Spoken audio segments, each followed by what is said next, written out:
چاہے وہ پختون ہوں، ان سب کے ساتھ بھی اسی طرح اس شہر میں زیادتی ہو رہی ہے، ناانصافیاں ہو رہی ہیں جس طرح مہاجروں کے ساتھ ہوتی ہیں۔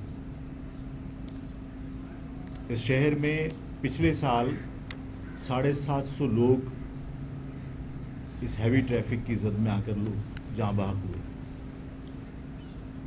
اور اب تک 262 لوگ جنوری سے اب تک ان حادثات میں جاں بحق ہو چکے ہیں۔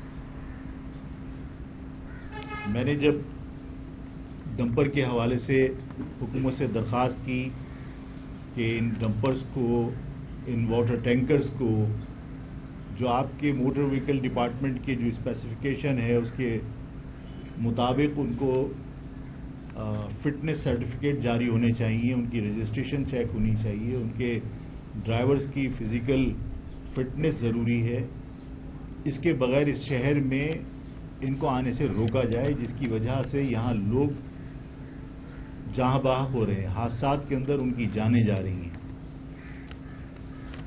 اور جب حکومت نے سرد مہری کا مظاہرہ کیا اور حادثات پہ حادثات ہوتے رہے تو میرا دکھ، میرا غصہ فطری تھا۔ میں نے لوگوں سے درخواست کی کہ اگر حکومت نہیں روک پا رہی یا نہیں روکنا چاہتی، اور ہمارے جو بچے، ہمارے جو شہر کے لوگ آئے دن ڈمپر اور واٹر ٹینکرز کے نیچے آ کے کچل رہے ہیں، تو پھر ان کی زندگیاں بچانے کے لیے ہمیں ان ڈمپرز اور ٹینکرز کو شہر میں آنے سے روکنا ہوگا۔ اور انہوں نے روکنے کی کوشش بھی کی۔ میری اس درخواست کو باقاعدہ دہشت گردی کہا گیا اور 780 کی دفعات لگا کر مجھے گرفتار کر کے جیل بھیج دیا گیا۔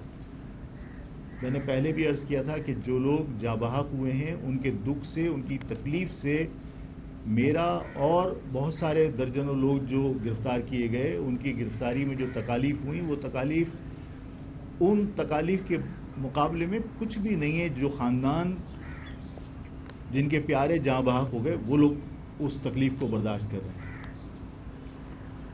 کل بھی اس شہر میں اسٹریٹ کرائم کے اندر آپ ویڈیو کلپ دیکھیں تو ہر ویڈیو کلپ جو ہے وہ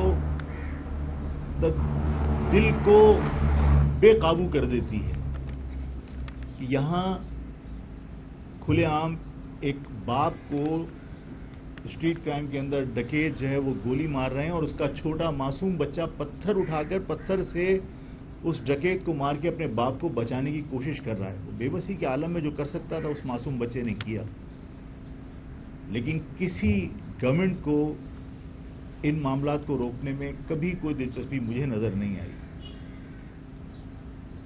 میں ایک بار نہیں متعدد بار کہہ چکا ہوں، اور میں آج بھی کہتا ہوں، یہ نہیں کہ الطاف ہمارا کارکن بھی کسی حکومت کو اور حکومتی ایجنسیوں کو وانٹڈ ہوگا تو وہ زمین کھود کے نکال لیتے ہیں، لیکن اس شہر کے اندر مستقل اسٹریٹ کرائم ہو رہے ہیں لیکن کوئی گرفتاری نہیں عمل میں آتی۔ یہ میسج دیا جاتا ہے کہ اس شہر کے لوگ انسان تصور نہیں کیے جاتے۔ جب ہم یہ کہتے ہیں کہ پاکستان پیپلز پارٹی بدعنوان ترین پولیٹیکل پارٹی ثابت ہوئی ہے، سندھ حکومت بدعنوان ترین حکومت ثابت ہوئی ہے، تو غلط نہیں کہتے۔ یہ رونا کہ پنجاب کے پاس وسائل زیادہ ہیں، این ایف سی ایوارڈ میں تو ظاہر ہے آپ بھی ممبر کی حیثیت سے بیٹھتے ہیں اور اس کے اندر آبادی کے تناسب سے آپ کو اس کا حصہ ملتا ہے۔ اس پیسے کا اگر آپ صحیح طریقے سے استعمال کر لیں تو آپ اس شہر کی شکل تبدیل کر سکتے ہیں، لیکن آپ کو اپنی جیبیں اور اپنے خزانے بھرنے سے فرصت نہیں ہے۔ لاہور کے اندر 8000 کیمرے لگائے ہیں، جو کراچی سے بہت چھوٹا شہر ہے۔ 8000 سی سی ٹی وی کیمرے کے ذریعے انہوں نے پولیس کے کام کو تقریباً ختم کر دیا۔ وہاں ٹریفک پولیس چالان نہیں کرتی، یہاں آپ نے خود تو کرپٹ تھے ہی ہیں، آپ نے اداروں کو کرپٹ کر دیا. یہاں ٹریفک پولیس کا ہر شخص، ہر فرد جو ٹریفک پولیس کا ملازم ہے، وہ اپنی ڈیوٹی کے دوران زیادہ سے زیادہ چالان کرنے کی کوشش کرتا ہے، اس لیے کہ اس کا 30% اس کو ملتا ہے. اگر دن بھر میں اس نے 1 لاکھ کے چالان کی تو 30,000 روپے اس کو کمیشن ملے گا. وہ اس شہر کو ادھیڑ کے اپنی جیبیں بھرتا ہے. وہاں ٹریفک پولیس کا رول منیمائز ہو گیا. وہاں ای چالان کیمرے کے تھرو بندے کو اس کی نشاندہی ہوتی ہے اور اس کے بعد اس کے گھر اس کے چالان پہنچ جاتے ہیں. وہاں رشوت نہیں ہے.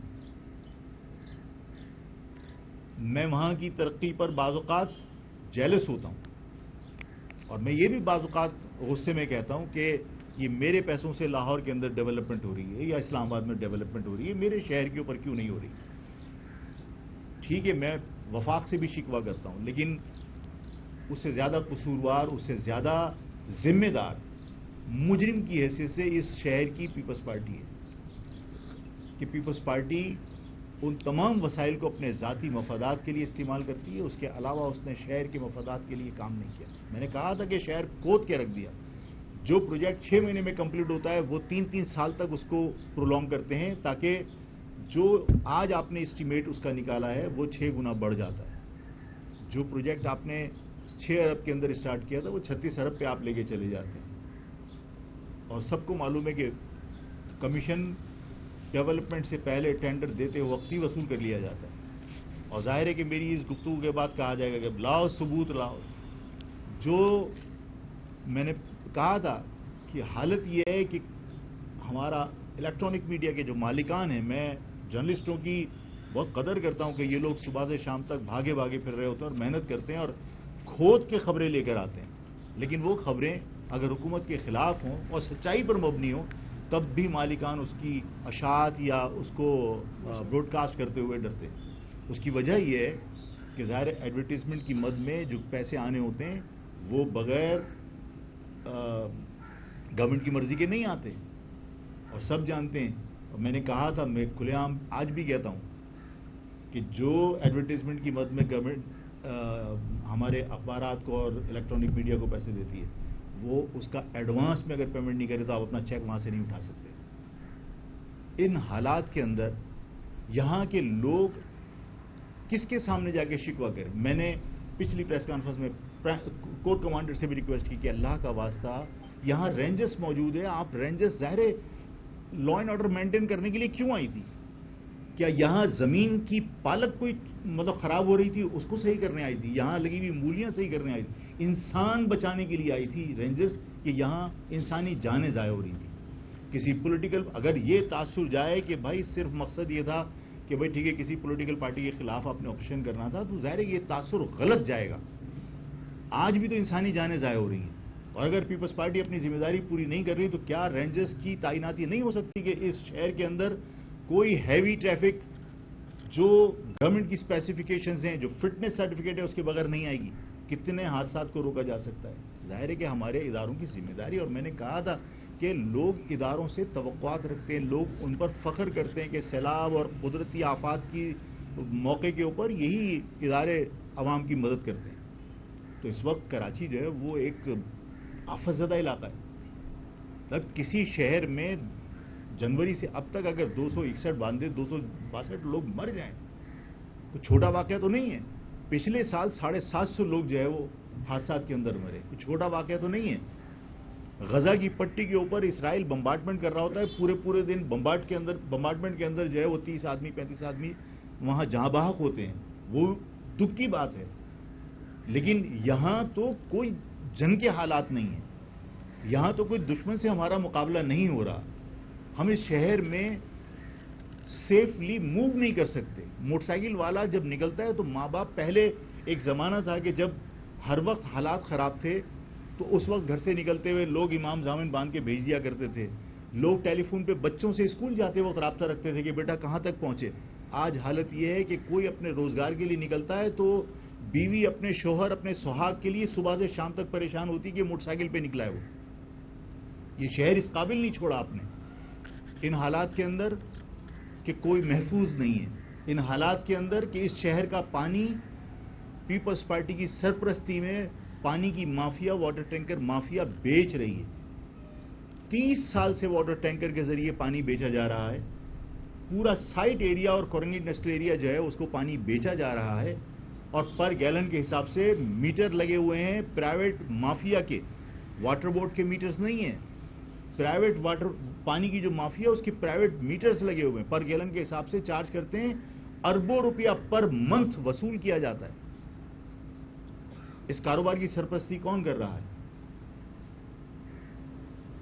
یہاں سے جزیرے پہ پانی پہنچایا جا سکتا ہے، لیکن 30 سال کے اندر کراچی کے ان مڈل کلاس علاقوں کے اندر جن کا پانی روک کر آپ پانی بیچ رہے ہیں، جواز یہ ہوتا ہے کہ پانی کیونکہ لائنوں میں نہیں ہے، آپ یہ پانی کی مافیا کا کاروبار بند کر دیجئے. پانی کی شارٹیج نہیں ہے، لائنوں کے اندر پانی آ سکتا ہے، لیکن ہمارا پانی چوری کر کے ہمیں ہی بیچا جاتا ہے اور ہمیں مجبور کیا گیا ہے کہ ہم وہ پانی خریدیں. زندہ رہنے کے لیے پانی کی ضرورت تو ہے. ان حالات میں اگر آفاق احتجاج نہ کرے، کوئی بات نہ سنے، تو وہ کیا کرے؟ ہماری درخواستوں پر، ہماری اپیلوں پر تو کوئی کام نہیں ہو رہا.